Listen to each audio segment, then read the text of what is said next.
What's up, guys? It is not the weekend, and I do not have a big old stack of this week's books to go over because I was at C2E2 this past weekend, so I did not get to read any of this week's books this past weekend.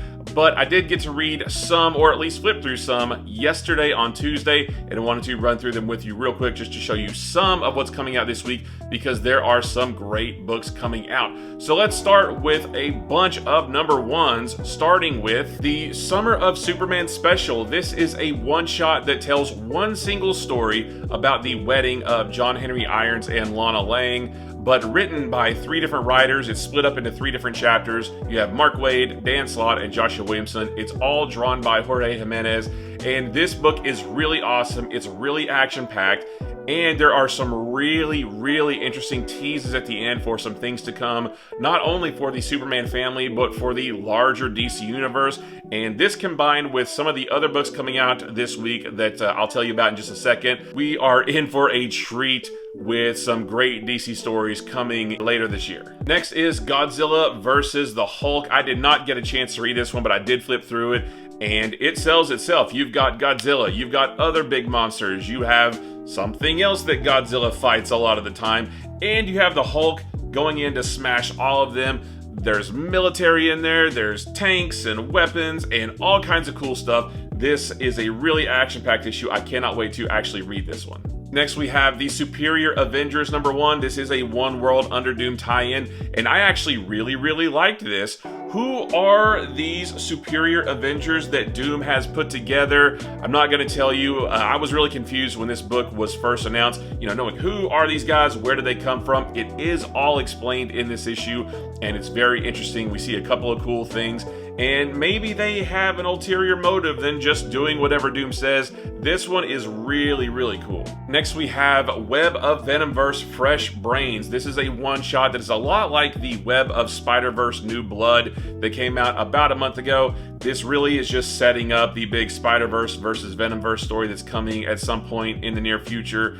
I'm not really excited about this. I'm kind of over all of the verse stuff, but I will say that the story with the symbiote mouse is really fun. Next is the G.I. Joe, A Real American Hero Spirit Silent Mission book. This is a one-shot just like the other Silent Mission books, and this one is all about Spirit. This is written and drawn by Leo Romero, so this looks really cool. It's a great story. There's no dialogue, but this is very action-packed. This is my favorite of the 3 issues that have come out so far, and there are 2 more of these Silent Mission books. I really enjoyed this one. Next is a new book from Mad Cave called Buried Long Ago. Unfortunately, I did not get a chance to read this one or flip through it, but I just wanted to let you know that we do have a new cool indie book coming out this week. Next is Absolute Flash #2. I actually read this one several weeks ago, and I love this even more than the first issue of Absolute Flash. I was a little bit iffy on the first issue, but after reading this, I am completely sold on this series. We get a little bit more of a look at Wally using his powers, even though he still doesn't really know what he's doing.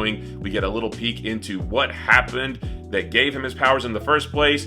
Great artwork, great action. This is a really good one. Next up is Zatanna #3. I have not gotten the chance to read this one yet, even though I've had a digital preview of this for several weeks. I just haven't read it yet. I love the first 2 issues. They're gorgeous. My buddy Andy did read this one and said this is every bit as good as the first 2. It's beautiful, and the story continues to be really interesting. Next is Ultimate Wolverine #4. I did not get a chance to read this one, but my buddy Andy did. He said it was really good. He said most of the issue is pretty low-key, but that the end is pretty surprising, pretty interesting, so I cannot wait to get my hands on this and read it for myself. Next is Challengers of the Unknown #5. This is the last issue of this miniseries. I'm sad to see it go, but I'm happy that it went out with a bang. We get some answers as to what is going on with the Challengers and this weird Omega energy that was left behind after Darkseid died. This is the last issue of this series, like I said, but I have a feeling we will be seeing the Challengers again sooner rather than later. And to go along with that, we have New Gods #5, and holy cow, guys, this is one of the best books on the stands, one of the best books from DC. This book is gorgeous.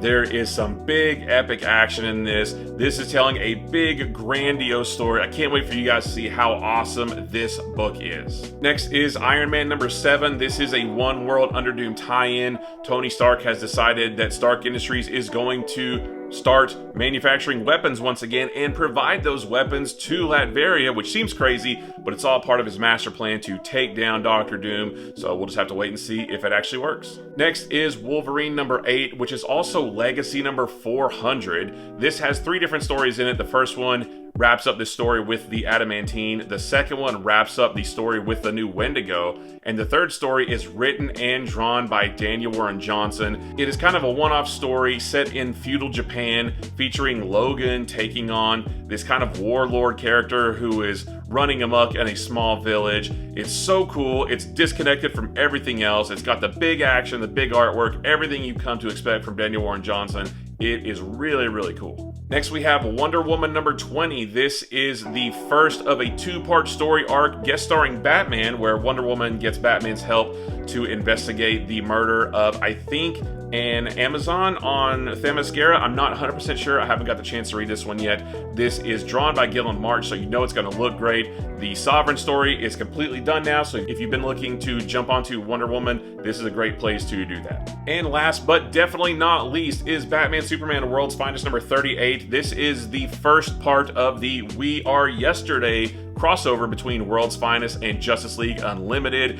Most of this book reads like a really fun one and done, with Superman, Batman, and Flash rescuing Hal Jordan from Gorilla Grodd. You could read most of it on its own and just have a really fun, classic feeling story. However, the last page has some connective tissue with the next issue of Justice League Unlimited, which I've already read, and that's a really cool story too. So this We Are Yesterday crossover is going to be a lot of fun. And that's it, guys. Those are 15 of the books coming out this week, but of course those are not all of the books coming out this week. Those are just the ones that I got a chance to either read or flip through yesterday. Like I said, I was out of town this past weekend at C2E2, so I didn't have a chance to make my usual preview video, but there is so much cool stuff coming out this week that I wanted to give you at least a little preview as to what is coming out, because there is so much great stuff coming. So let me know which one of those you pick up, and let me know which ones you like the best.